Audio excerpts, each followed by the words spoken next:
is that this session will be recorded. In fact, I've just started the recording. At least I hope I have. Yeah. So this session will be recorded, and eventually we hope that either the whole session or an edited version will go up on the OCIES website. No, it's okay. I'm just listening to this. The second thing is, could everybody please mute their microphones unless they're speaking? So if you could all mute your mics, that would be really good. We do have some extraneous noise coming in from somewhere. The third thing is, could you please, if you haven't done it already, could you please add your name and, if you'd like to, your email on the chat function. It is possible that we will generate a paper to discuss the experience that we're having today. And if you would like to be acknowledged as being present at the session, and also if you would like to be informed if a paper is produced, then that is how we will know who was here. We're not going to keep a register or anything. You know, we're not back in school.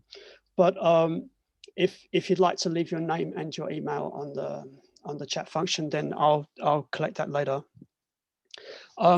If we're Zoom bombed, so Zoom bombing is when somebody from another space that is not a member of our group comes on and decides to interrupt things, then what we will do is we'll shut down for 5 minutes and then we'll come back to exactly the same space.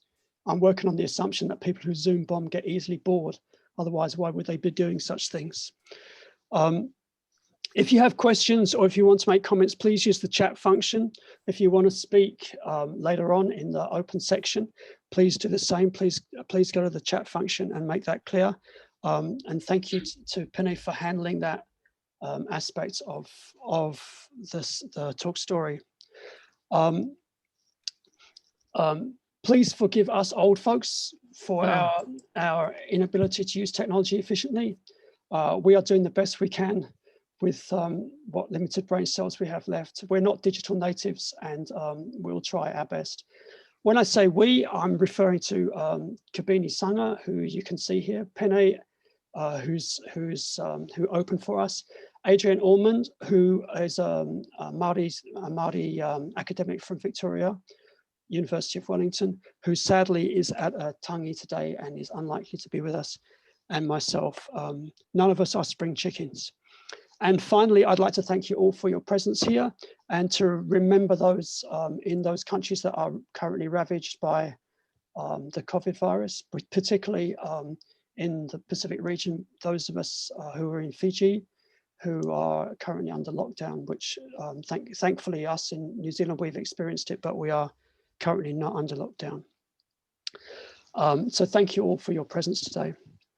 What I'll do now is I'll introduce all those nominated speakers, and I'll do it in one block so that when the conversation starts, we won't be interrupted by formal introductions. So we have speakers today, 3 speakers connected with the paper that has been circulated. The first is hello, Dr. Silia Finau from National University of Samoa, who's a very great friend of mine, and she's shared my house for a while, and it's lovely to see you again, Silia. We also have Dr. Mele Katea Paea from University of South Pacific, currently in Fiji and under lockdown.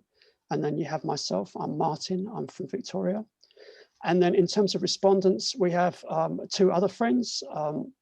We have Dr. David Whawai, who's currently, I think, at multiple universities, but currently at Waikato. And then we have, I think, Associate Professor Francis Whakauta. Also, if you look at her references, a lot of it is under Koia, from currently in Fiji. Are you in Fiji at the moment, Francis? Yeah. It's a bit of a complicated story. Let's just say I'm a Fiji national of mixed heritage. A Fiji national, but are you sitting in Fiji? Yes, I am. So our sympathies to you under your current circumstances, but thank you for your presence today. And then to sum up things towards the end, we have Dr. Juliana McLaughlin, who's out of Queensland at the moment. And then finally, at the end of the hour, the end of the nominated hour, then Finau will close off for us formally. But if you want to stay and continue to talk, then you're very welcome to do so. So that's the format for today.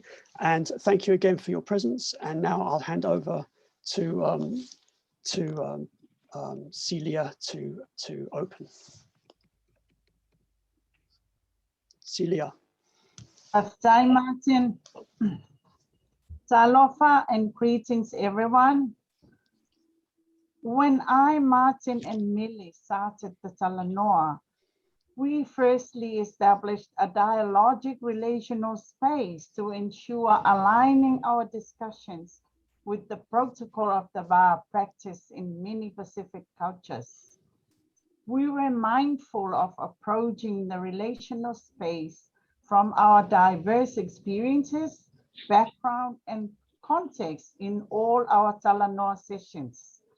This was a great success because while we Talanoa, we were able to balance the dangers of unjustified combination and of translating ideas and language across contexts with friendship, curiosity, and empathy. Let me brief you on how Talanoa is practiced in respect of the VUW in the Samoan culture. In order for Talanoa to be effective in the Samoan context, you have to do it with respect for alo. The value of respect incorporates all the crucial elements of caring for this sacred space in the Samoan culture. It denotes the essence of respect for oneself, respect for others, respect for the relational space, respect for the spirit of our ancestors, and most importantly, respect to our God. Talanoa with respect strengthens relationships. It establishes friendship. It harmonizes thoughts, reunites people, and shows adherence to the VUW. Talanoa denotes whiavatai and whawhialoaloai between people of high status. It's only through Talanoa that one party understands the respect rendered by another party. Talanoa whatamali'i in Samoa is talking in a chiefly manner. This includes delivering speeches with humility, flexibility, in being able to respond to queries and criticisms in a humble manner. Respecting the VUW is the concern of village chiefs and orators in the proceedings of village council meetings. The village council is the local judiciary of traditional communities. All the Talanoa by this elite body has to be done with respect, not only for members, but also for the sacred space that connects them. Any activity done in the relational space is facilitated by Talanoa. Talanoa adheres to tausileva, or looking after the space. This refers to cherishing the interpersonal space, a particular space which is not empty, but filled with theories, philosophies, and spirits. Talanoa, while making reference to tausileva, revives ancient knowledge and forges connections through time. The sacredness of the VUW is endorsed by participating and interaction that embody the way Samoans are linked to their gods. Soifua. Thank you, Silia. Okay, we'll hand over to Mele. Mele, can you unmute yourself? Malo Peter Silia, thank you, Martyn. Malo lele everyone, with my respect to everyone within this forum.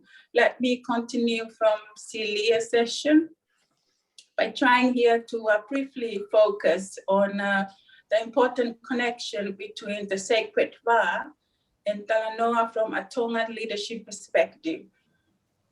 The sacred VUW, what does that mean from a Tongan leadership perspective? The sacred VUW can be explained from a Tongan leadership perspective as VUW Mafana. VUW Mafana refers here to warm relationships, meaning that in order for us to understand leadership and to actually leadership, it means that we can be involved in any types of relationship, but that relationship has to be in a warm relationship. So what does that mean? It means that your connectivities with other sacred VUW, has to be formed and has to be driven by warm sensibility of mafana, your inner passion. And why it is important, because the sacred VUW of mafana is sacred in a way that it is protected, it is hidden. You can't get access to it easily. So it is hidden in the heart of Tongans, because it does actually refer to their belief systems, their values, their passions, their feelings, their knowledge, and all these treasures, all these koloa knowledge are hidden in the minds and the hearts of Tongans. So the question is, how can you get access to this sacred VUW? One aspect of it, you can get access to it through Talanoa Loto. And you have to practice it skillfully in the Tongan context. Talanoa Loto means talking from the heart. So how that can be realized and experienced? Actually, it can be realized through face-to-face, whether it can be in person or whether it can be virtually, but you can get access to others through face-to-face. So when you sit with others in a face-to-face situation, you are telling them that your trust, your respect, your love is there, which is why you are there to connect your loto. Your loto is your heart. Connect that with your others. Others can be your friends, can be your other Tongans in the New Zealand Public Service. And I'm saying this because when I was recruiting my PhD participants to my PhD research in New Zealand, it was so difficult. Why? Because when Tongans start to talk about their sacred VUW, their leadership, it's about their life, it's about their identity, it's about their koloa, their knowledge, their belief, and all these are hidden.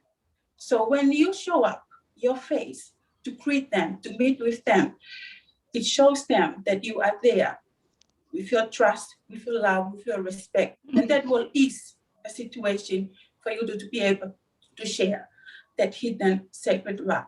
Some people may question, so what? Why is it important? Why the sacredness of VUW is important? Firstly, this is where transformation begins, or where transformation happens. When you are able to connect that hidden VUW with others, with one another, the transformation, movement, and change through warm sensibilities of Mafana can easily happen. Secondly, we can't achieve of our own. We have to work in partnership, collaboration with one another. And through Fuafatongia in the Tongan context, fulfilling our duties, we must do it with one another. Thirdly, this is where innovation is. Mafana brings in another insight of relationship to the mainstream. And finally, sacred VUW is where the money is. When you know how to nurture, take care of that sacred VUW, you'll be able to bring in more money through collaborations. Thank you. Aloha, Peter. Thank you, Mele. So we've heard from Silia looking at the VUW and Talanoa from a Tongan perspective, and now from Samoan perspective.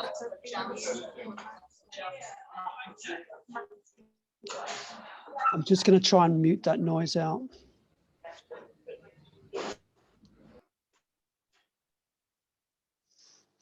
Can you still hear me? Okay. So yeah, you've heard from a Samoan's perspective and a Tonga perspective. I'm obviously the odd one out. I'm from London. And so what I can talk about in this session is my learning about Talanoa, and I'll talk about it in 4 ways. The first way is that when I was studying my PhD on Pacific education, I realized that what I needed to do was find things I didn't understand. And the first thing I didn't understand was the VUW. And when I hit the VUW through some of the literature and then through talking to people, I knew that that was what I needed to explore in order to be able to understand the people who I was trying to serve through my research. And I've learned about the Talanoa and the way it sits with VUW in 3 ways. The first way was actually in the research. It was a Talanoa that was run by a parent for me and for our community. And I learned about protocols by attending that. And there were protocols of prayer, protocols of warmth, of relationships, and protocols of food. It was a session that I realized wasn't an interview, but was Talanoa, when one of the parents brought their son into the space imaginatively and shed tears over their son in the space. And at that point, I realized that the connection between people facilitated that level of emotion and that level of connection to come out. And so that was the first time really I had experienced Talanoa. The second was with my students. When I started talking to my students, because I'm a teacher or an educator, the process started with interviews, but slowly I think what happened was as our relationships changed, those interviews stopped being interviews where I was asking questions and became sessions where the power dynamics of a teacher and a student existed, but became less important than the connections between us. And as a consequence, the data changed. The data changed from me asking things to my students just discussing things with me. That was an interesting kind of slow process of transformation where I began in my own space and ended up, I hope, in theirs. And the third thing I'd like to talk about is the process of writing the article that many of you will have read. So that was a process of writing, which ended up being done digitally through Zooms, because we had problems with measles and then we had problems with COVID and we were unable to meet face to face. But because we knew each other and because we have warmth between each other, I think we ended up in a writing space where there was no need to come to agreement, where everybody could put their own things on the table, their own understandings, where we could be comfortable looking for connections, but also comfortable being critical of each other in a constructive sense. And what we hope to do through the article was to actually make the article in a way a Talanoa on the page, if that's a possibility, where the 3 perspectives that we had would sit together on one article, and then at the end talk to each other a little bit about what we understood as Talanoa because of the state of the VUW between us. So thank you very much for listening to our presentations based on our paper. And now I'd like to hand over to my brother David to give his contribution. David. Malo pito Martyn, malo rei tala whalawa, whalawalahi atu, acknowledging Tainui, the people of this land, and Kirikiriroa Hamilton, in which I am responding to the presentations by our 3 scholars today. What I really enjoyed in the paper, if I can touch or ground this response to the paper and then come to your oral responses, is the unpacking of VUW across 3 different cultural experiences, and it really highlights the intercultural communication, the intricacies of that, and also the intercultural engagement, which is something that we're all trying to figure out. To respond to Dr. Silia's earlier description of VUW in that it sits around harmony, much of the discourses around VUW at the moment sits around the idea of harmony in terms of respect. And so when you aim to be respectful in your engagement through VUW practice, or the ethics of VA, then you know, it's often, that's what you see is when those things happen. But I also want to highlight that, you know, there are remnants of that VA is a kind of energy that swings, and it could, harmony is not necessarily always the case for VA. The other side of VA engagement, VA practice, looks disharmonious. And so there's that aspect, and I don't want to focus on binaries because binaries have limitations, but I want to allude to the fact that VA can shift across space, across time, depending on the people that are there, depending on the environment, and any material things that are there at the time, it can shift it. So from a philosophical lens, an ecological philosophical lens, VA is a kind of energy that can shift easily depending on how we operate in that space. I then want to move across to Mele's point from again, the harmony in VA mawhana. And Mele talked about the loto as being significant to mediating VA. And if I think of sacredness, sometimes we think of sacredness as something tapu or taboo, and that only certain people have access or rights to that. I often try and think of sacredness as a deep thing, that it has depth. And so I really like the way that Mele presented the loto as this mediating agent or this mediating thing of VA and engagement, because in the Tongan culture, there's a word called loloto. And so to get to the loto, there is a depth that people need to go to. And it could mean just being present, even when things are difficult, being present, doing something different to shift the VA engagement and practice. But it does require a depth. And to me, that's a sacredness, a sacred thinking of, you know, really digging deep into what it involves and what happens when people get together, people who've lived different worlds and believe in different things. So I really appreciated that Talanoa.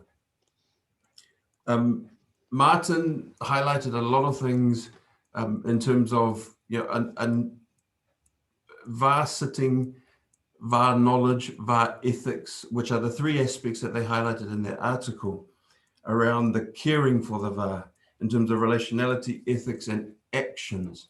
So what he highlighted is someone who didn't necessarily, that concept of VA didn't, you know, he hadn't lived it. It wasn't part of his language or culture, but he had acquired it through the time that he spent and just being present with Pacific people. That's a useful thing. And I really like the way that he highlighted the mawhana when you actually dig deep into, if you're thinking of Talanoa, and Noa is, people say that Noa is nothing, but actually Noa, there is something. Noa is something. It requires the tala or tatala. It requires more engagement, just being there to unwrap things, to get to something that you will both find as important. So to me, it just, our concepts offer so much to understanding just how we operate. So I really appreciated that, Marlo. Thank you, Dave, for your exegesis of what you've read and what you've heard. And now we'll pass over to Francis.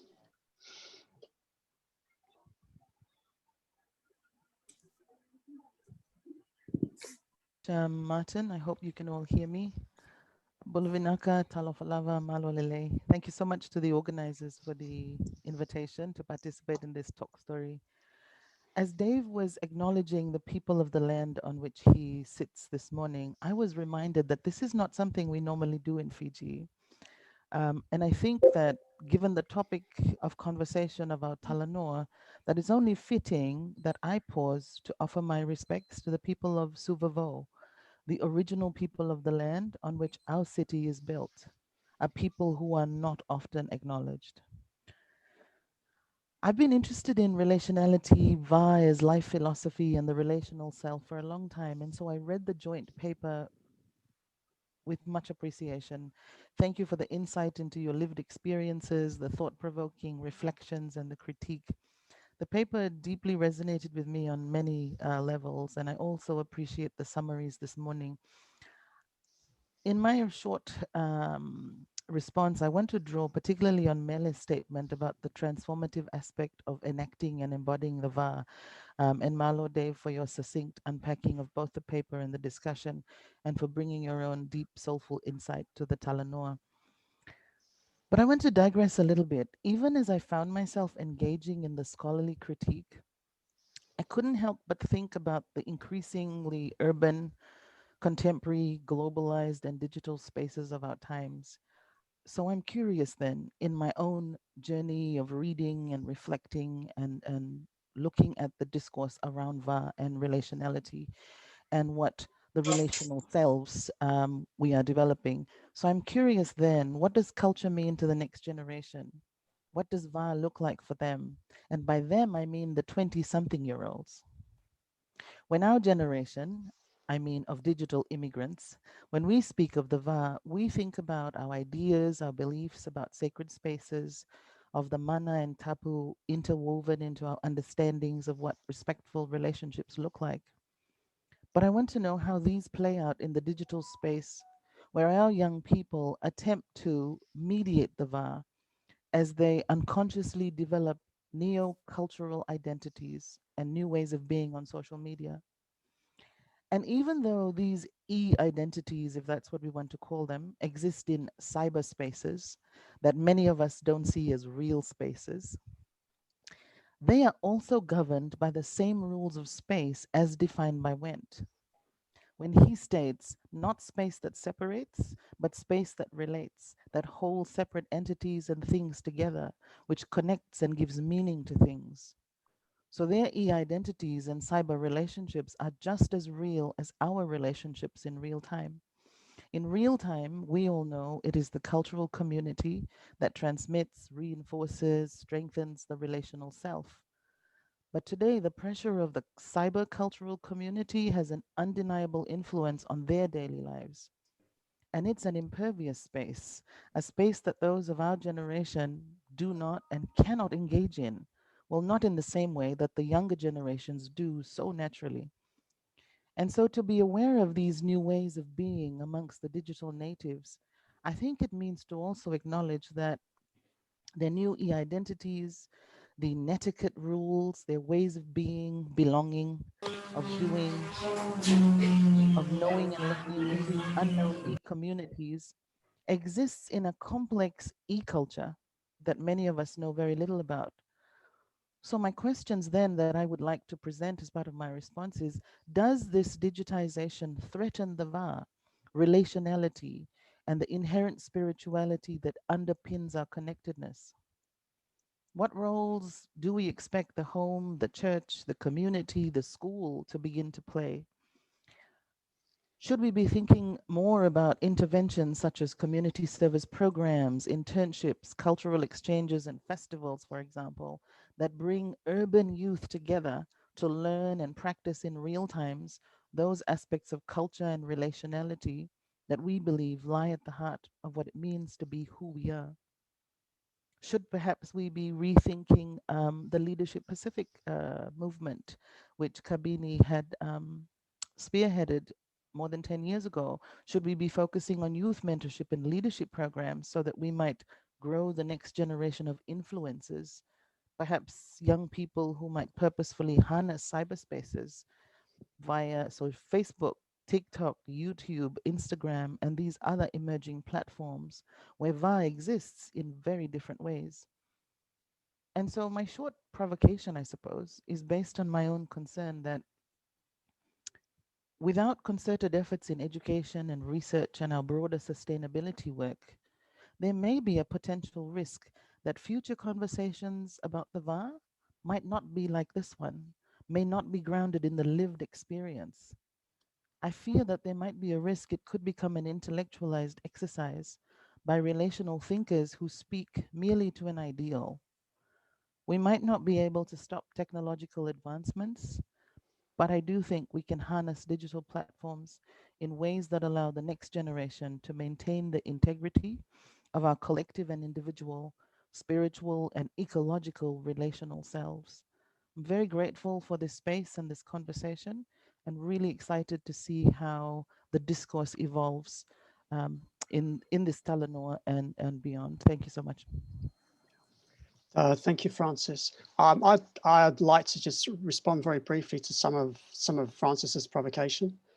The first one, when Francis is talking about the way culture plays out in urban situations. So I can talk about that in Aotearoa New Zealand through what I experienced in my research, is that many of those students who were engaged, I believe, in Talanoa would struggle to put that word to it, and they'd certainly struggle to have a formal conversation about the VUW. But in terms of their socialization, if you have a sense of what you're looking for, you can read the understanding of the VUW in their processes. And in fact, the guy who set up the Talanoa with the parents for me, he said one of the learnings or one of the benefits of being involved in the research for him was to send him back to talk to his mother. So he had been born here. He's younger than me, so probably in his 50s. But he went back to his mother to investigate the understandings of his mother in order to, I guess, increase his vocabulary and his ability to have a discussion about the VUW and about Talanoa. So I think things are changing. I would probably pass over to Silia and see what's happening in Samoa, but here in the urbanization here, I think those comments are relevant to what you have to say and the provocation you offered us. And I think also offers what we hoped would be one of the values of the piece we wrote, which is to look as you were talking, Francis, across contexts and see what variation there is and how we have to understand those things, because lived experience is what is the key. Anyway, Silia, do you want to have a minute to talk about that a little bit? Silia, can you unmute yourself? All right. Yeah. Can you hear me? Yep. Okay. I think what is really happening now with the urban generation and with the new generation is the fact that they are actually impacted by these new technologies. However, I believe that it's supposed to be everyone's responsibility to ensure that the future generations are made aware of the essence of the sacredness of this VUW. And this is where, for example, village councils come in, church ministers come in. And I think it's also part of the curriculum. And unless we work together, the future generations will be drifted away with this digital era. Sometimes we might think that they would be able to think like us, like our generation, but because they're very much modernized and because they are very much influenced by all these changes flooding into the country, that's why they're sometimes reluctant or unwilling to hear us. But I think this is the significant place of Talanoa. If we Talanoa with them all the time, remind them all the time about the significance of their cultural values, beliefs, and of respecting the VUW, they would pick up some important elements that will be useful for them in the future. Thank you, Silia. Okay, I think it's the opportunity we have now to open to the floor and for people to tell their own story, talk from their own perspective, and we want to acknowledge everybody's experiences as their own expertise. Can I just add something, Martyn, please, before you open the floor? Yeah, you have 1 minute. Yeah, 1 minute. Digitizing VUW, I think, is a topic to be explored further, trying to digitize VUW. But in my view, the beauty of VUW is dynamic, as what David has been touched on. And the authority to be able to unpack that VUW with different types of people, youth, young people, adults, lies very much on adults who are in there with others. For example, just give one example. In my research with Tongans in the New Zealand Public Service, they are found to be quiet in meetings, which can be viewed as a sign of weakness in a Western organizational context, but it's not. It is a sign of it's a strength to them, but they are waiting for a moment for a space to be given, that opportunity for them to share their ideas. So the question is, who is having that authority to give them the space, to allow them to unpack their views? So that's why VUW is important for Pacific people, and it gives, another way of seeing the world to Western leaders to learn from. So that's my small contribution. But I think the topic on digitizing VUW is very important to be explored further. Malo Pito, Mele.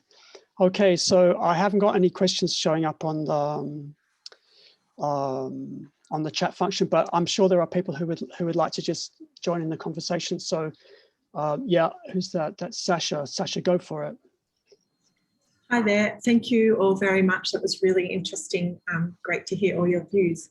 I've got a comment that really relates to VUW in Samoa, Dr. Silia, and relates to Francis's comments as well. I'm really interested, we talk about the opportunities of VUW, but I'm interested to know if it can be exploited as well, the culture of this. We're looking at Samoa and the outcomes of the election recently, and people are talking about the diaspora and the influence. So we're really seeing digital relationality and Talanoas with family and the younger generation, where people are being told, yes, vote for whoever you want, but remember your family, and really drawing on the culture of VUW. So I would just really like to hear your thoughts on that.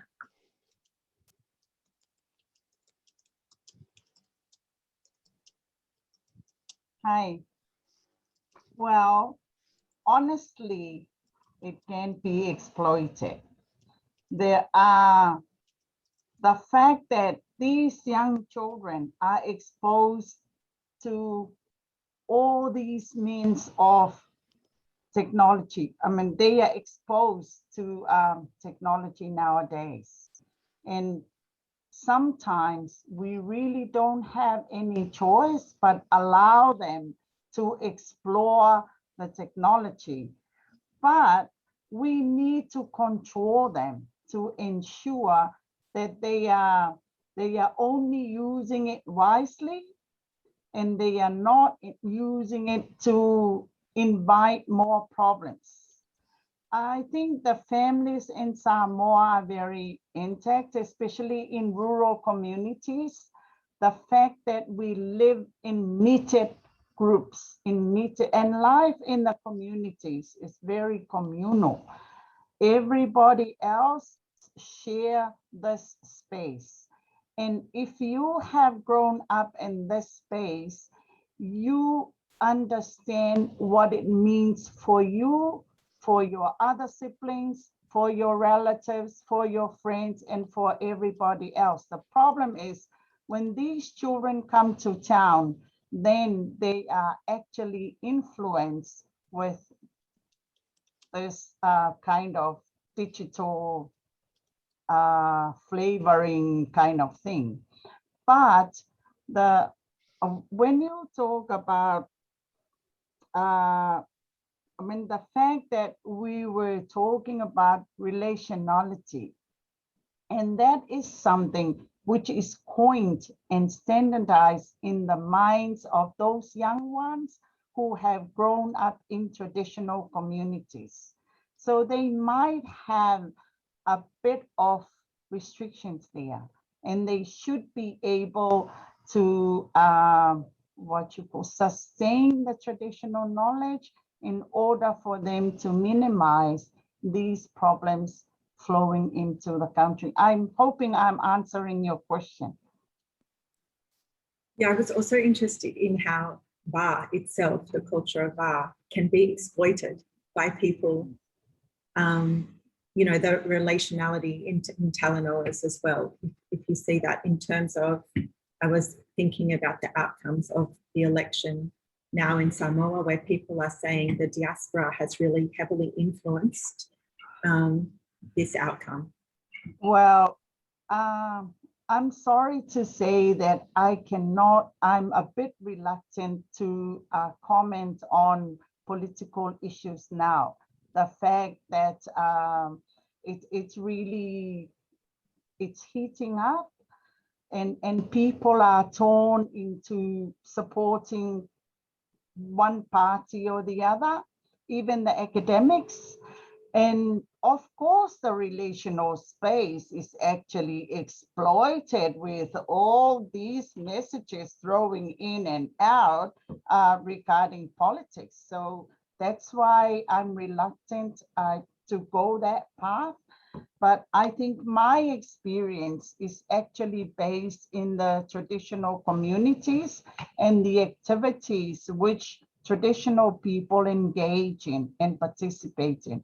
I strongly believe that when students are well established with their cultural beliefs, if they are well aware of the cultural protocols, they would be able to maintain the sacredness of the space, irrespective of the changes. Okay, thank you, Silia. There are a couple of young people out there that I know, and I'd really like to see if we can get Tim up in Auckland. Can you show your face and make an offering for us, please?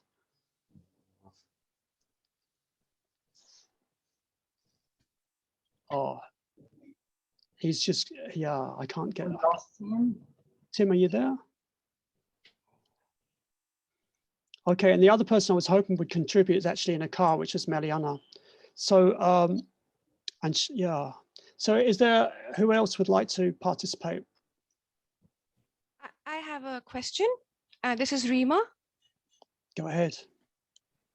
Hi, my question is for Dr. Mele Katea. And I want to ask specifically about how you spoke of Mafana as something that comes from the heart. And in the draft that you shared, I really liked the phrase where you said, this genuine pleasure at the success of others. I just want to know your views on how that translates in the academic space between students as they kind of struggle for their grades. You know, that pleasure at other people's success. How does that motivate, or does it actually work against motivation? Oh, thank you. I love the question. Thank you very much. I think from my view, Mafana, and it can be referred to love in Samoa and all the Pacific countries. But Mafana is the best of the Pacific that is yet to be used in the Pacific.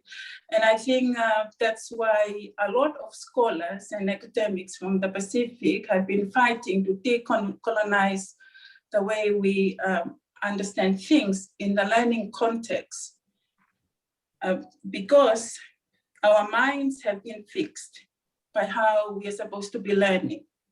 You know, for example, we've got a textbook, and you are given that textbook by your lecturers to follow. because the knowledge is written in there. There's also a supporting system that is very important in the Tongan context and also in the Pacific context to be considered.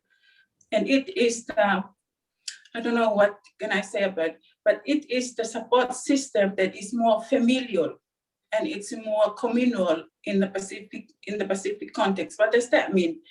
It means that my motivation is not solely understood or is not solely realized through that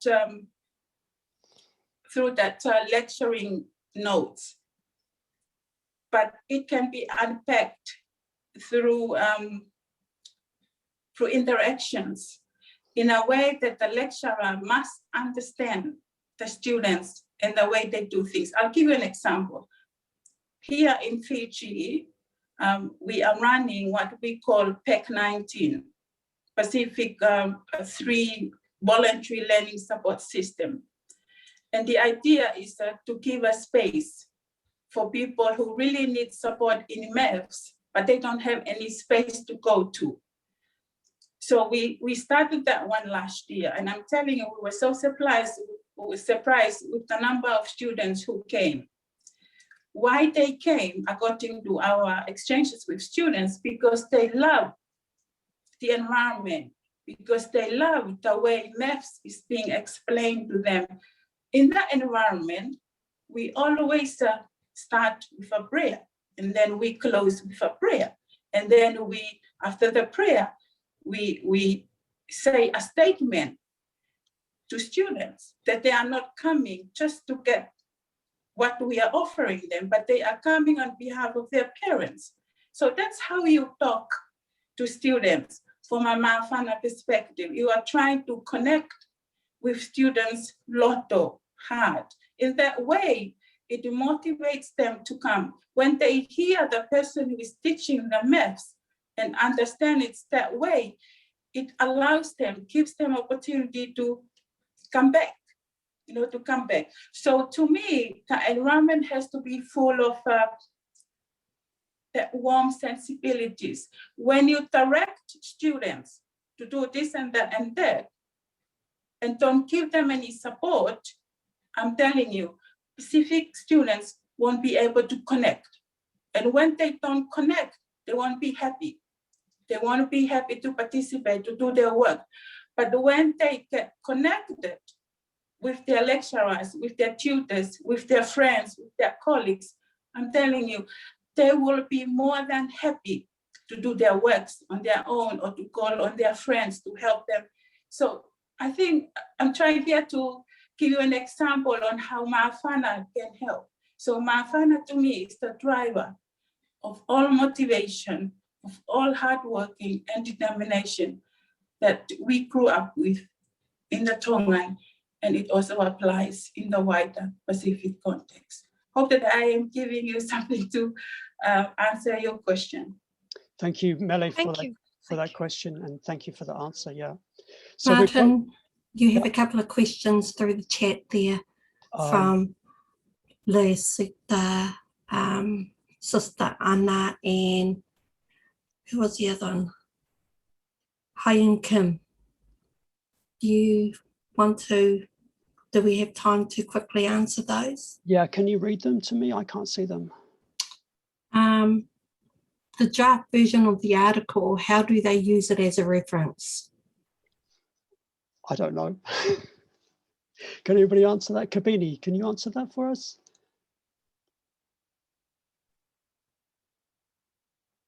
I think the quick answer is don't use it as a reference. Wait for the published version. Okay. Good answer. Yeah, that's okay. What's the next question? From Sister Anna, how can I use that digital space to help her enhance her teaching relationships with her digital native students?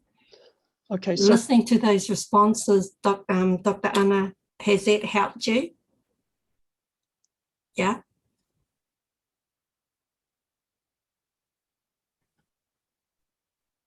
Oh, she can't jump in. Can I say something? Yeah, Can go you hear ahead. me? Yeah, yeah. I like the thought-provoking comments by Francis, because I'm applying it into the academic teaching space now. And we have digital, native students, and the concept of VUW and Talanoa. So that relationship, I mean, we have different, learners from the young in that teaching space. I'm trying to see how I can embrace that and use that in my teaching context, because I'll give an example. We just buried our founding prime minister, the late Michael Thomas Sesomare. And it was the digital native, our students, young ones, who were able to put things in, that relationship. So I'm just baffling around in it. I just like that thought, so I just asked that question. Thank you. Thank you. That area has become very important in Aotearoa New Zealand because of the lockdowns. And there's been some work put out. Just trying to think of some names. I think Sonia Finau was involved in that, looking at how the digital VUW operates and how it can be kept warm, so that transactions, or the interactions rather, between teachers and students that one would hope would be warm in the classroom can be warm in the digital space. Certainly one of the things that we have learned by writing this paper in this way is that we were working from a basis of being known to each other and having warmed the VUW through face-to-face. And then I don't think it was too difficult when we were separated to work together efficiently and with care and warmth. But I suspect, although I've never done it, I suspect that had we started not face-to-face but digitally, then we would have had a longer period to care for the VUW and to warm the relationships before we got anywhere near producing a piece of work that would merit publication. That's my suspicion anyway. Do we have more comments from people? We have perhaps time for one more, and then we'll pass over to Juliana. Talafalava, Martyn and everyone, if I can add a little bit of something to the Talanoa, I just firstly like to acknowledge the presenters for the wonderful sharing this afternoon. Alo Silia, Mele, and Dr. Martyn. Thank you also for the insights from, I think it was just so really, really interesting, fascinating to hear the words from David, as well as our good friend Francis, as well as everyone's, I think it's quite, very thought-provoking topic.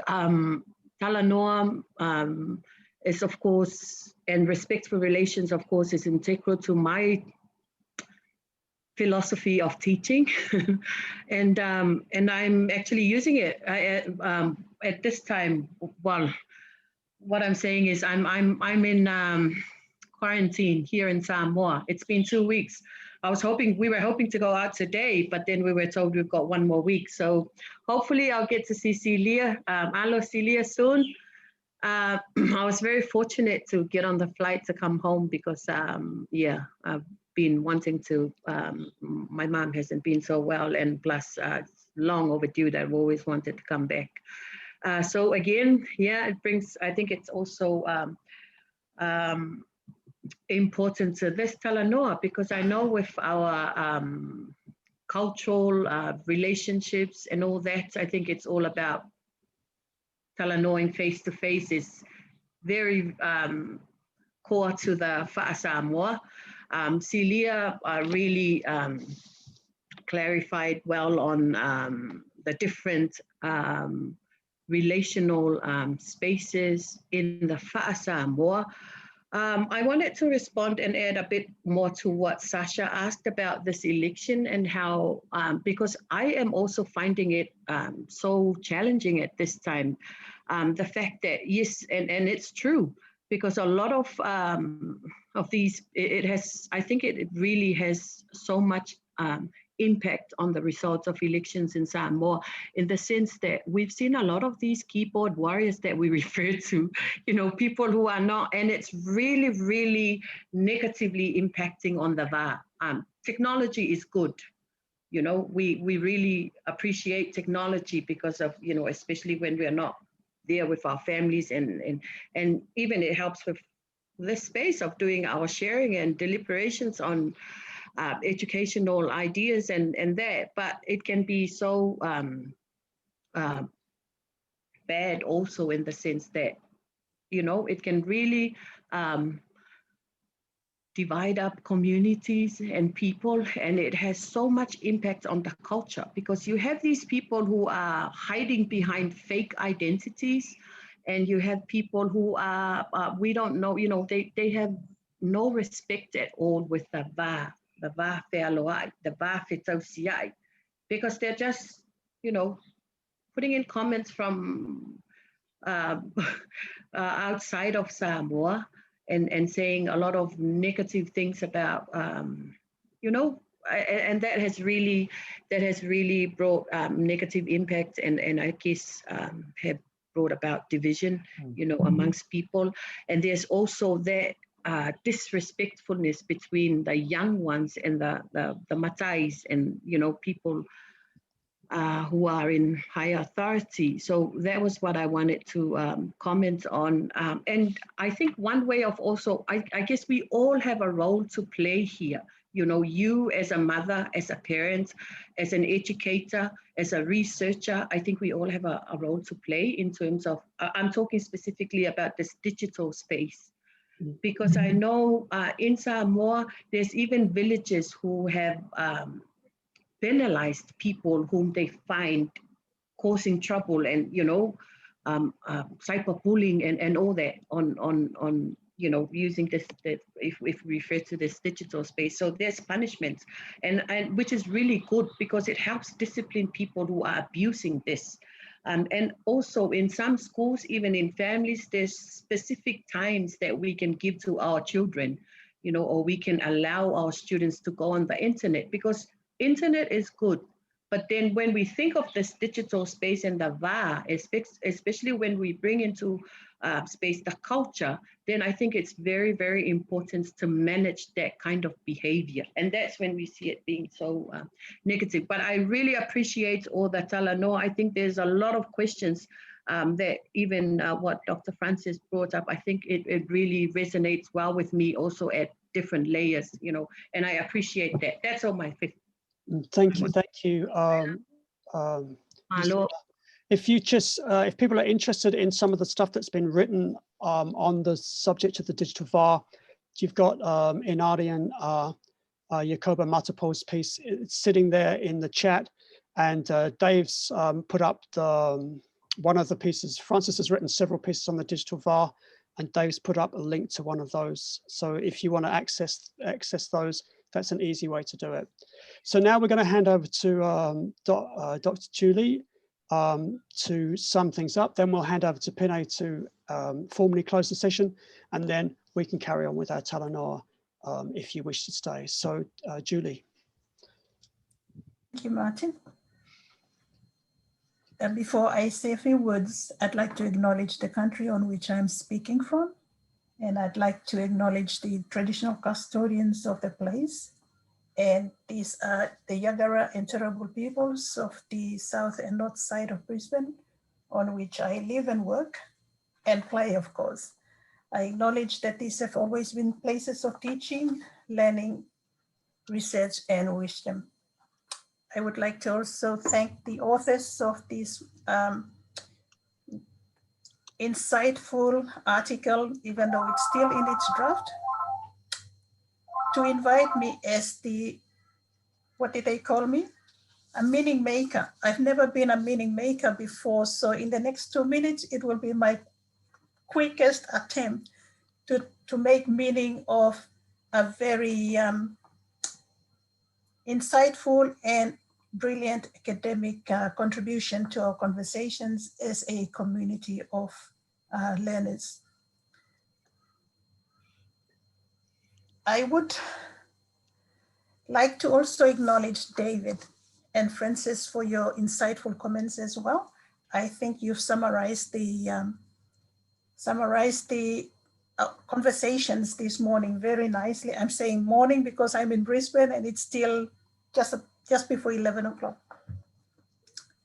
The questions that you've asked as well draw to us that we have a lot of work to do in this space. From reading the the draft article, what came to my mind was the VUW is located in place and it's confined by its context. I thought about your discussions of home. I'm from Manus Island. I've lived in Brisbane for 30 years. At the moment, I am going between where is home. I think I've lived longer in Brisbane than on Manus Island. What's Manus Island in me, or specifically Ponam on where I grew up? What's Manus in me that's present in Brisbane, the VUW that is in the Samoan and Tongan context? How do I see myself as, in terms of my practice, both professionally and personally, in terms of my relationships, in terms of the sacred spaces that I occupy? How much of that is what I am in terms of my academic self, my mother self, and a wife self, as well as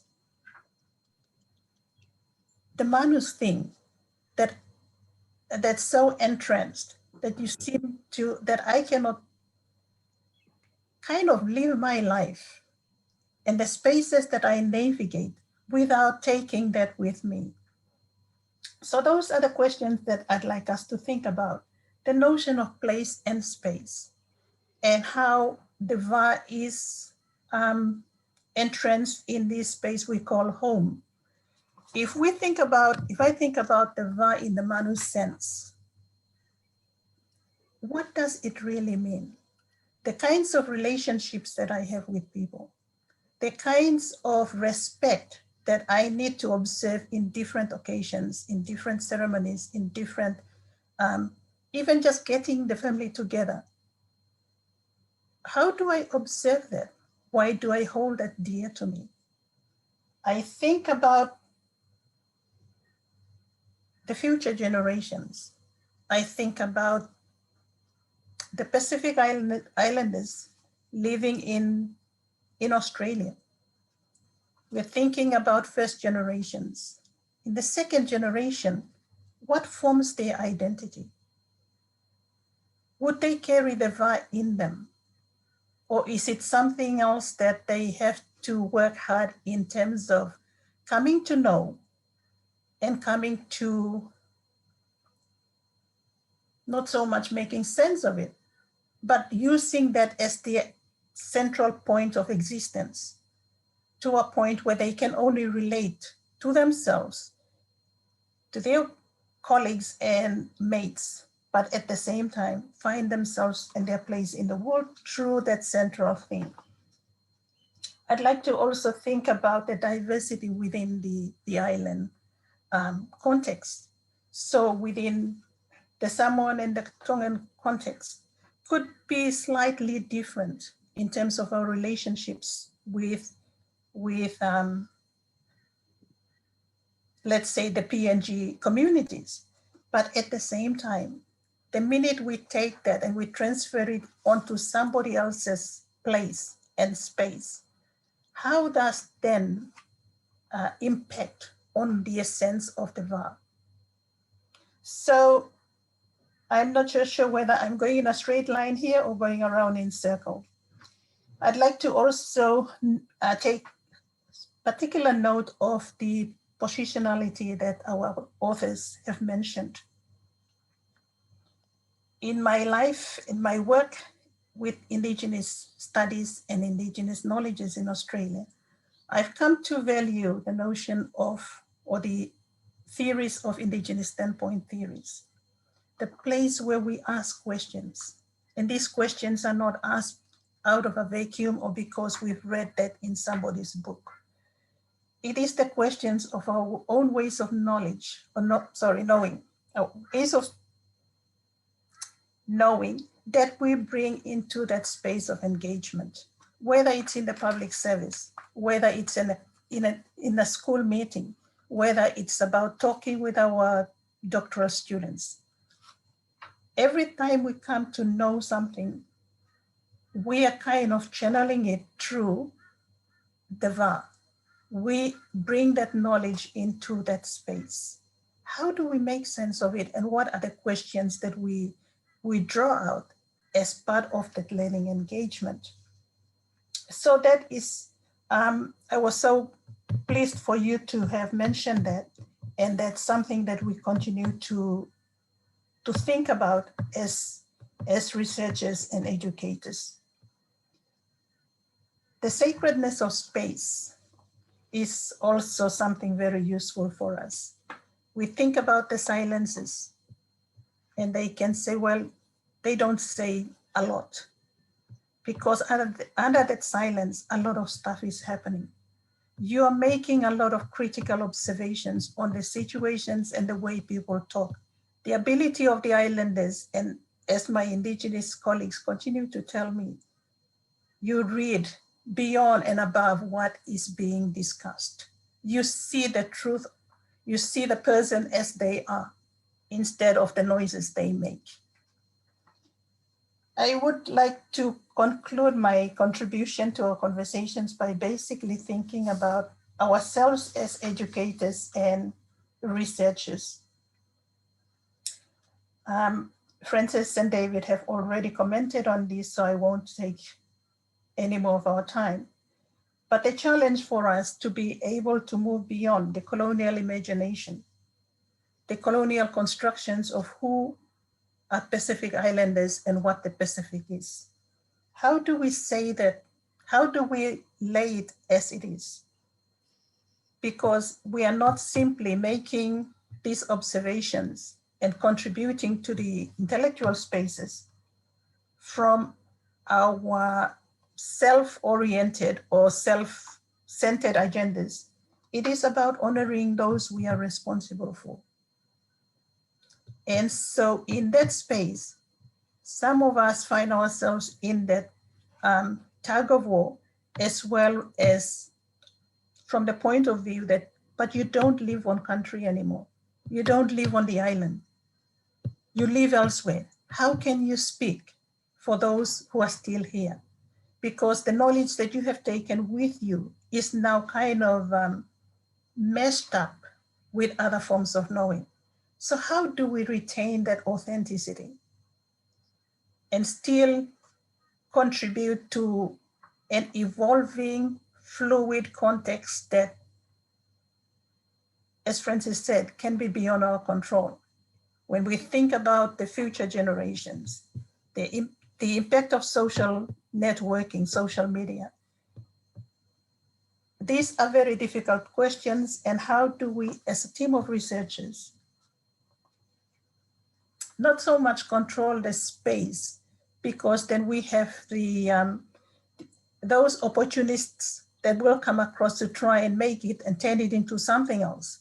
How do we maintain that what can be spoken about, what can be known, what can be practiced is authentic? So that is another question for us to think about in this space.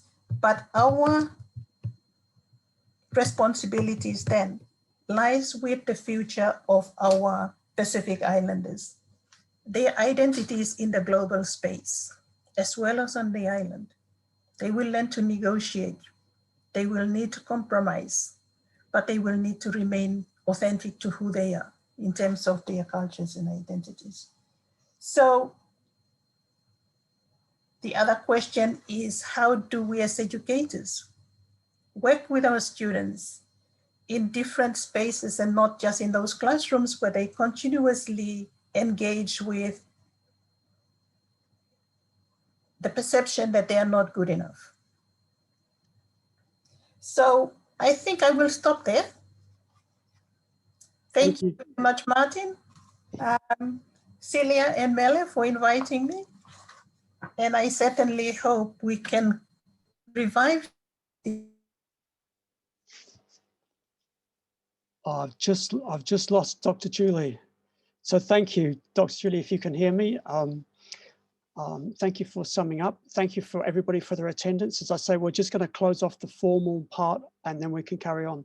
So Penny, I can't see you, but I guess you're still here. Yep, I'm here. Kia ora. So e te rangatira, it's up to you now. Thank you. Me ino I tātou. Kia tātou katoa, te atawhai o tō tātou ariki a ihu karaiti, me te aroha o te atua, me te whiwhina taitana ki te wairua tapu, ake, amene. Thank you. Amene. Kia ora whaia, thank you for that. Okay, so we know that some people have to go. If you have to go, please remember that we are recording this. If you want to be alerted to the fact that it's gone up on the OCIES website, then please leave your email on the chat. Please also be aware that, as I said at the beginning, that some writing might come out of this as we as authors continue to reflect on the Talanoa process in our work as we move from the written space into the digital space and then back to the written space, I guess. But now, if anybody would like to continue the Tok Stori, then you're really, really welcome. And yeah, please carry on. Go when you have to. And when you go, please go safely. And thank you so much for your attendance. So anybody who'd like to continue, please carry on.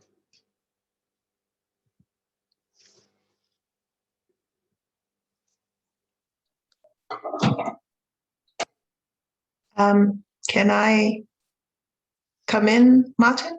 Yeah, I can't hear who that. Oh, it's Te Paea. Yes. Yeah, go ahead, Te Paea. Thank you. First of all, thank you so much for very enlightening, reflective presentation from all the three speakers. And thank you also to the Victoria University of Wellington team for organizing it in this space to discuss, as well as reflections from Dr. Julie, Dr. Fabai, and Dr. Francis. Taking off from what Dr. Julie just said about VUW being located in place and confined by context. And also thinking of the paper that was used as to prompt our reflections. Thinking also of other contexts in which we as specific researchers and academics might be negotiating and using and thinking of the VUW. I was thinking of VUW in research,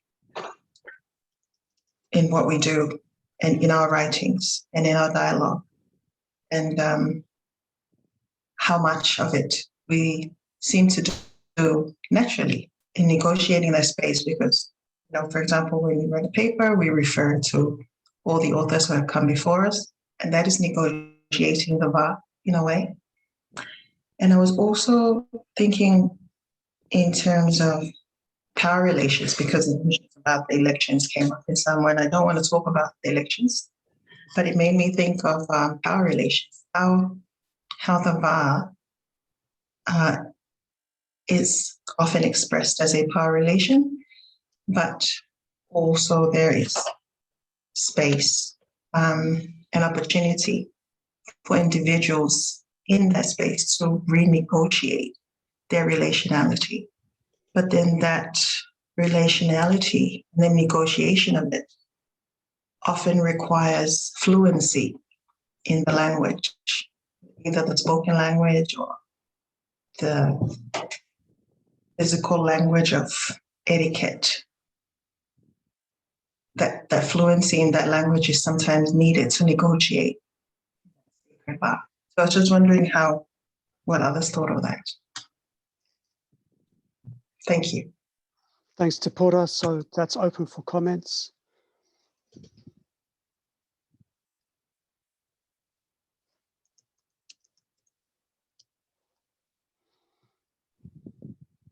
Talofa Te Paea. I totally agree with you that one has to be perfect in using the language pertaining to negotiating the VUW. For me, who is somebody who holds an oratory title and has ample cultural knowledge, I feel that it's very easy for me to perform all the required cultural activities pertaining to negotiating the va using the oratory language. In some incidents, the va is sometimes exploited if people are not careful with the selection of the right words. For example, in presentations and delivering of speeches. I totally agree with Dr. Fa'avai that the va, though requires to harmonize relationships, in most cases, it actually disharmonizes relationships if people are not careful with using the right language. So as far as oratory language is concerned, that is the appropriate kind of language required in cultural activities. And only when someone is perfect in using that language, that actually brings respect to the va. If you're not doing a good job, you actually end up exploiting the va.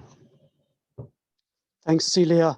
I'm just thinking there of going back to the structure of the paper, that in certain circumstances, the language, the appropriate language for Talanoa in order to care for the va appropriately is set. But then if we come back to the digital stuff, the question is, that language is not set, and who would set it and how would we know it had been set?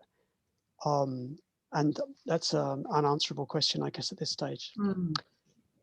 Anyway, okay, further points.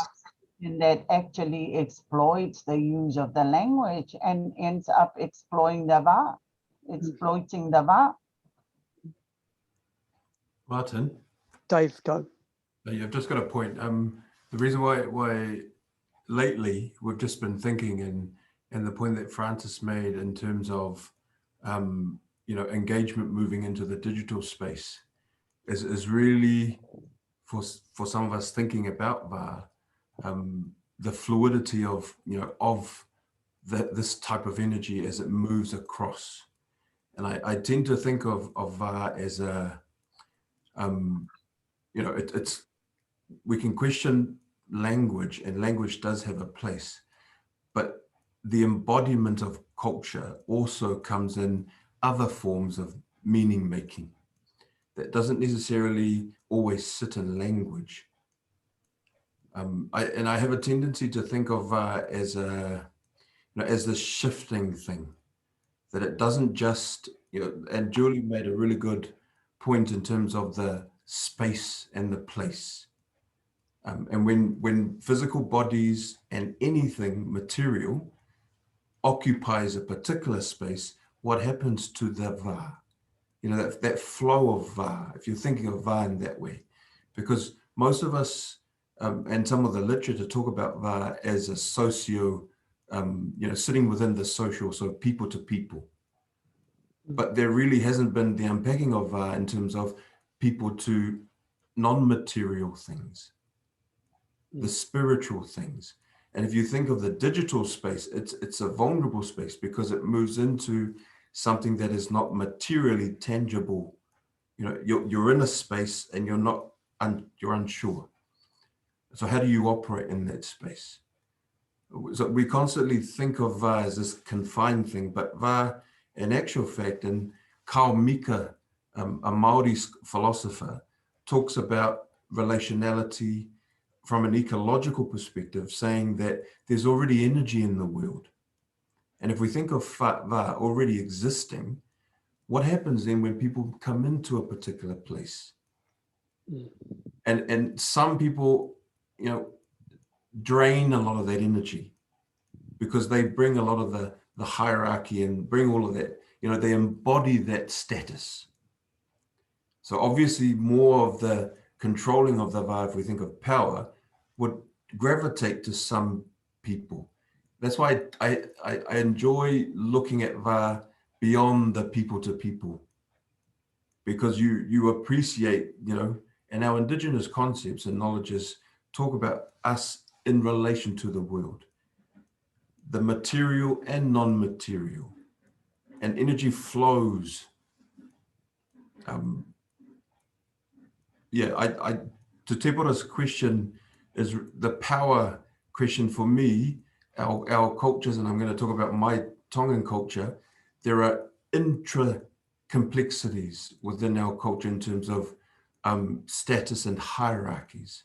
So if you go to our social class, a lot of the time VUW is perceived as this beautiful thing. It is beautiful, but it flows. There are instances that it can easily go to the other side, depending on what people do, what people say, the beat or the rhythm of engagement. Yeah, it just makes more meaning for me when you think of it wider than beyond people to people. Thanks, Dave. I'm going to pass over to Francis. Thank you. And I just kind of wanted to add on to the conversation. So when I was doing my PhD, I was in both Samoa and Tonga. And an unexpected outcome was, and the VUW has always been part of upbringing. You know, growing up in a predominantly Samoan household, of course, the VUW is important. Of course, the male-female gendered relationships are significant. But for me, in my mind, the VUW was simply about relationships, the way we are, the way we do things. But through the deep conversations of the fieldwork, both in Samoa and Tonga, I came to realize that VUW is a life philosophy. It underpins everything that we do, the subconscious, the unconscious. It simply is who we are. And Tupua and Mahina, they refer to the sacred VUW between people, the living, the dead, the ancestors, the gods, generations yet to come, with the environment, with our gods. So the spirituality aspect around how everything is connected, I do agree with Dave, is yes, it is embedded and understood more strongly and meaningfully with language in that strong cultural space, but it is also embodied and experienced in other forms of language, in other forms of communication, in other, and I keep going back to, and I really love that when Mele talked about transformation, when you embody it, when you enact it.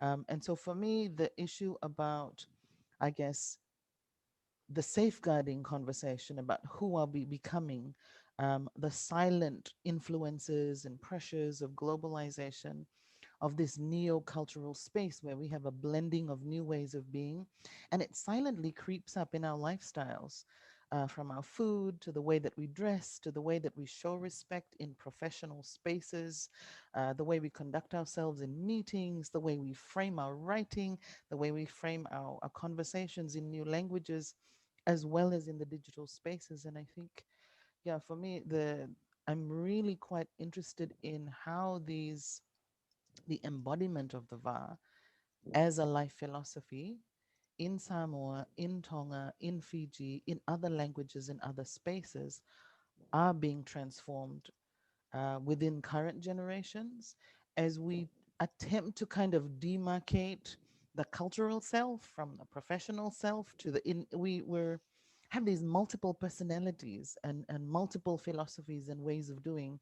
And at some point, the changes happen, the transition happens without us really noticing or consciously being aware of these changes. So, yeah, really deep and meaningful discussions, and yeah, absolutely privileged to be here and to listen to everyone speak from their own perspectives. And thank you to the organizers. I really look forward to further conversations around future research and just the sharing of stories. I mean, so rich and so powerful. Thank you, Francis.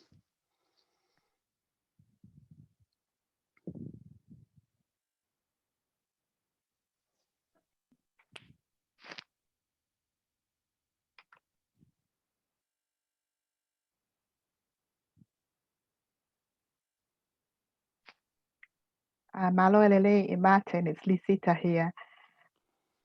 Malo.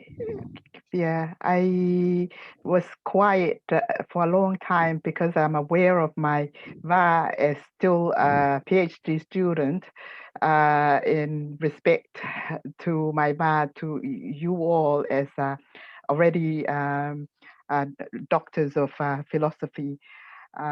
So that was why I was quiet for a long time. But I wanted to actually just say how very enriching this Talanoa has been for me, and it has been contributing to how I understand Ma in my still learning process and in trying to actually navigate myself through my research. I also want to just go back to what Mele was actually referring to as Talanoa Moeloto, and I hope Mele is still around. Are you still around, Mele? Yes, I'm here, Lisita. Okay, so I am very interested in that aspect of Talanoa, as well as how that contributes to VA. And Talanoa Moeloto is, as you have explained, is a connection of the heart to the other person's heart, without necessarily involving the language. Sometimes, as Dave has actually been well explained, that sometimes language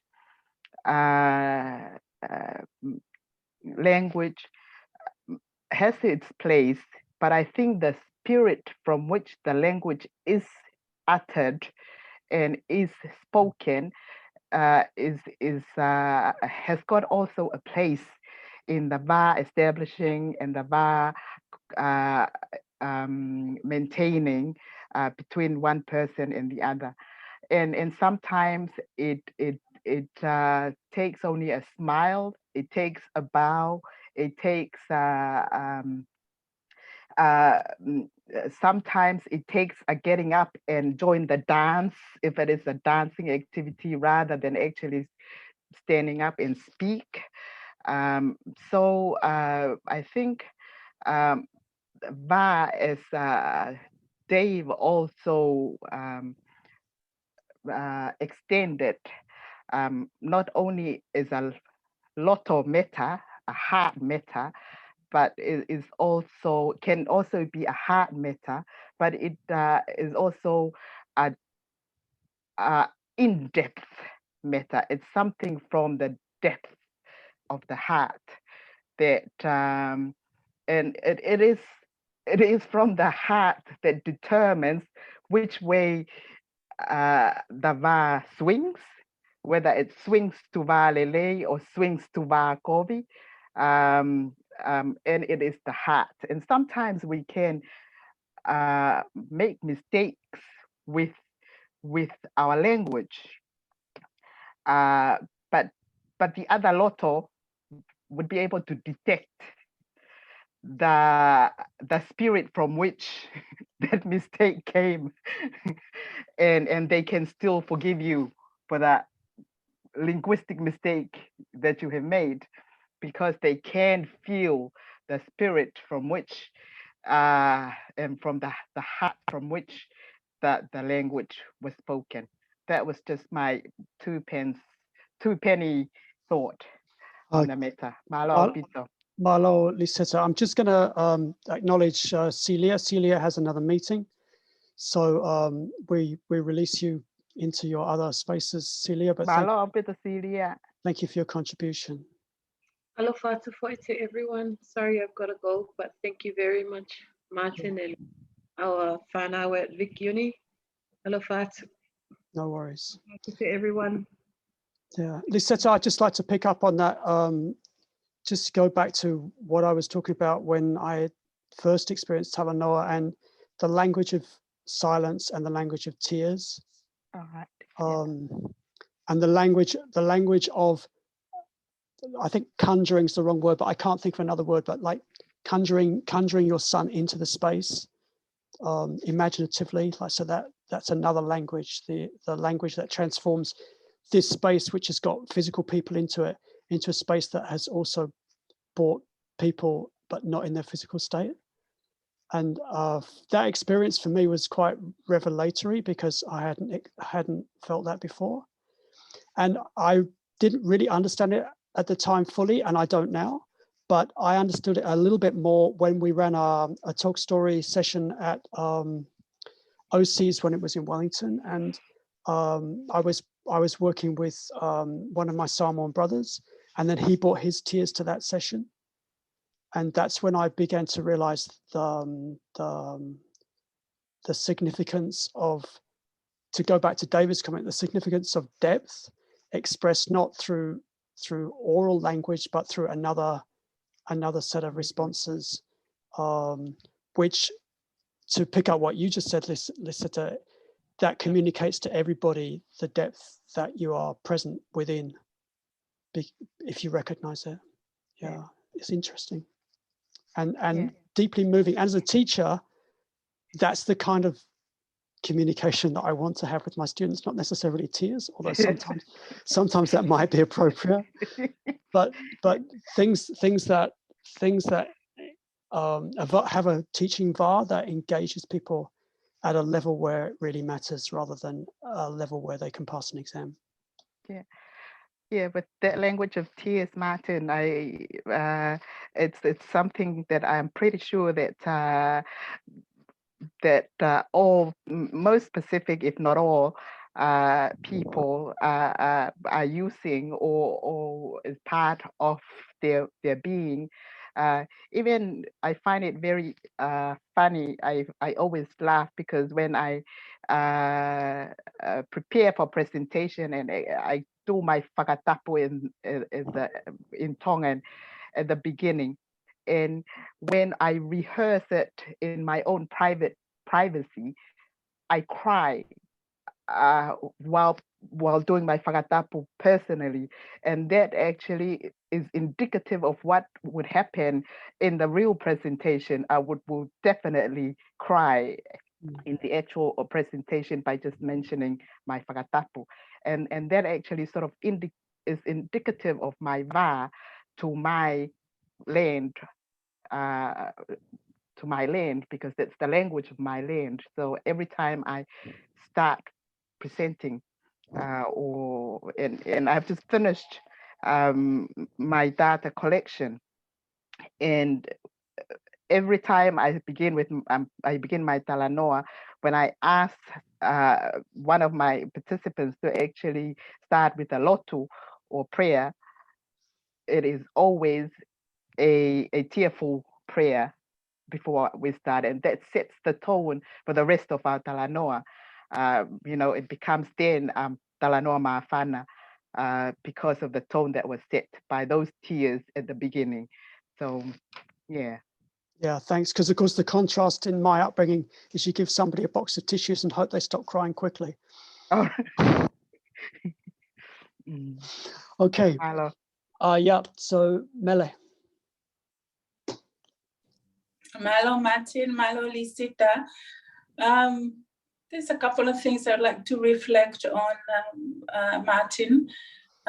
With the use of language, I think it depends on who's using that language. But it depends, because for Tongans like me, who's considered the Tongan language as my strength, I can connect my writing, my ideas easily when I write in my own language. Probably because I was raised, through that language. I was nurtured by Tongans in that context of speaking the Tongan language, and it's very much part of me. So it's one of my identities. So for my children, they don't really have that. They don't really have that deepness and richness of understanding the Tongan language. So perhaps the way I see this, because of the dynamic world where they are in, they can still explain the concept of the Tongan. They can use, they can explain the concept in English. It's not the same with how you use it in the deepness of the Tongan language. So yeah, that's from my side. And the other thing, how you take va from another place to another. And I'm reflecting here on my findings in my PhD research.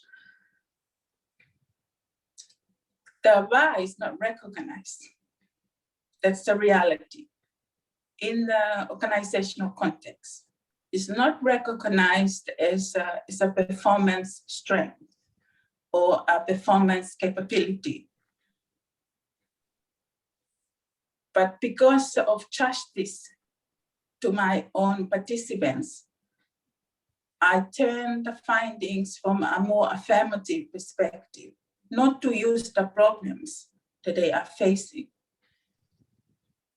in the New Zealand public service context of taking their va from home to that context. But I was standing on the other side and say that leadership is not fixed. It's not fixed. We can't fix the world through one's way of understanding the world. But we are living in a dynamic world that is made up of different people from different cultures.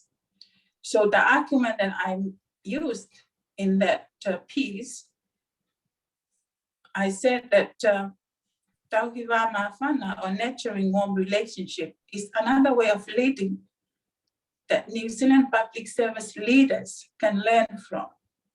If they do need Pacific people, if they do need to increase the number of Pacific people sitting in high-rank positions, then there is a way of nurturing them in a way to strengthen their motivation there, to energize them to be able to move.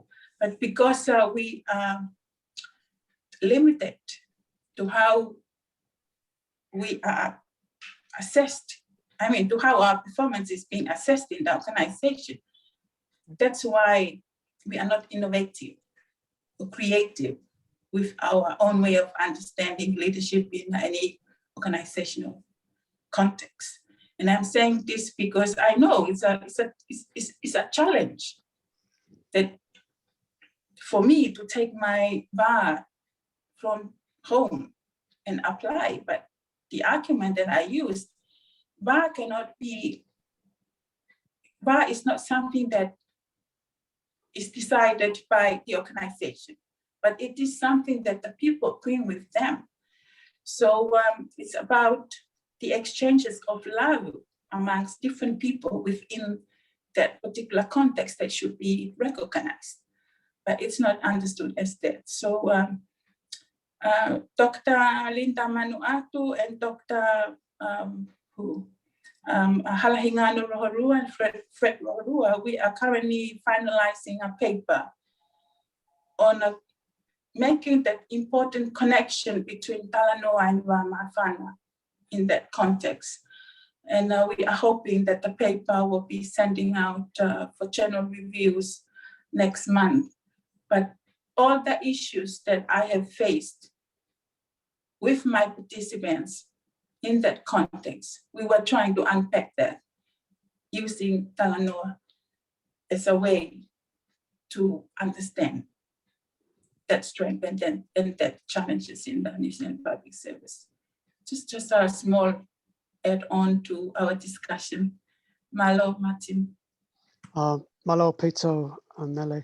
So I'm just going to offer it for one last comment, and then we've been talking for 1 hour and 3/4, and I'm not sure how big the video file is getting. So we'll call it to a bit of a halt. But has anybody got one last comment that they'd like to make? Maru lovely soifua, Dr. Martyn, and everyone else on board. Man, this has been such a and invigorating Talanoa. I just don't know where to begin. It's kind of like seeing my whole life story unfold before me in some of these conversations, to be honest. So I'm coming from a place of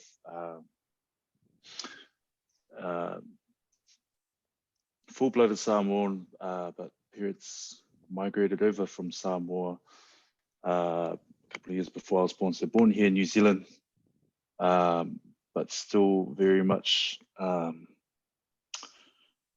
and raised with all of those values of you know, whāaloalo and obviously having to, yeah, I suppose navigate that wā between myself and my parents at home, as well as my older sister. So that's another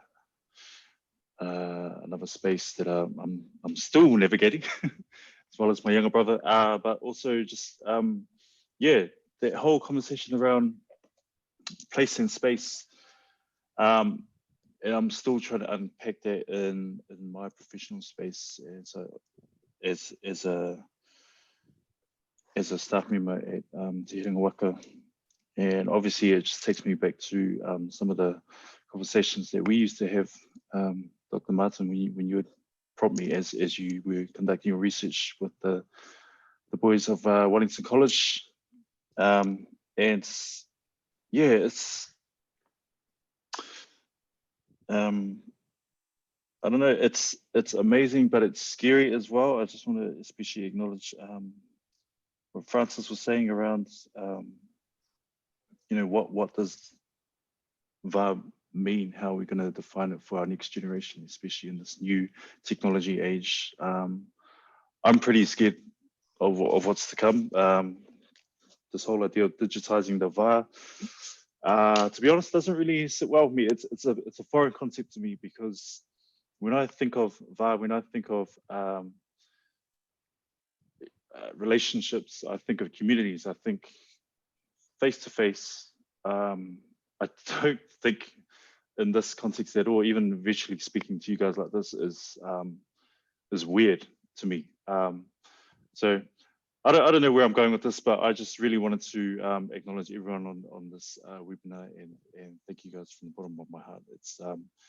It's truly inspiring and really gives me something to think about going forward in terms of unpacking my own identity further, as well as trying to put my best foot forward in terms of navigating it for my children's sake, who are half Samoan, half Māori. So that's two completely different contexts, but two unique identities.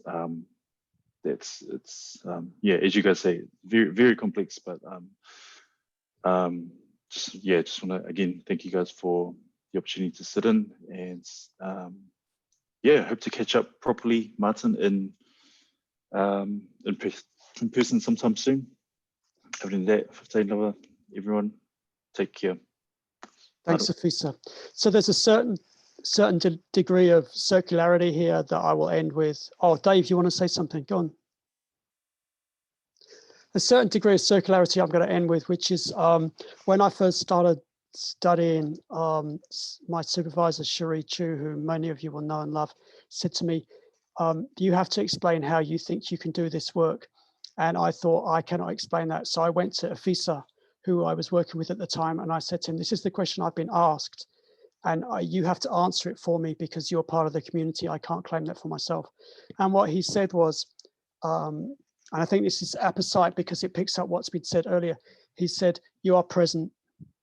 And that aspect of being present within the VAR with people, I understand it much more now because I've been through more of a process, but that's what he said to me. And I think that's the core of what's been said today, that when we're present in a space, or when things are present in the space, they affect the VAR, condition the VAR shapes them, they shape the VAR, maybe, I'm not sure about that.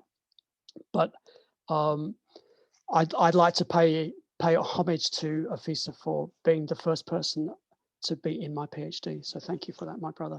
And there's a seat waiting for you to finish your studies at Victoria. Stop being a worker and start being a student.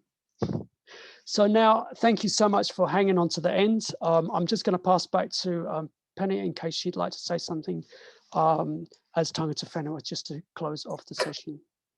No, just thank you all for your time and staying on board with us. I'll leave it at that. I won't add anything more. Kia ora. Okay, so kia ora koutou, ngā mihi kia koutou. Go safely, those of you who are in, particularly those in PNG and in Fiji. We're thinking of you all the time, and offer atu our love to all of you, and thank you so much for your attendance. I'll make the video available when we can. Malo. Malo, malo everyone. Offer atu. Malo Mele. Iyo malo, malo teng. Offer See you atu. later. Offer atu. Hello, Mele. Iyo. Yeah. Malo Lisita, eh? Yeah. We'll Yeah. catch up via the email. Yeah, sure. Yeah. Dave, just hang on there. Thanks, friend. That was awesome. Dave, thank you. Yeah. That was well articulated, Lisita. Oh, thank you very much. Thank you very much for your response. It was quite deep, Malo. All is well with your study. Oh, Malo Albito, you too. With your work, yeah. Dave, just hang on. I'm going to turn the video off. Oh no, not that video. Hang on. Record.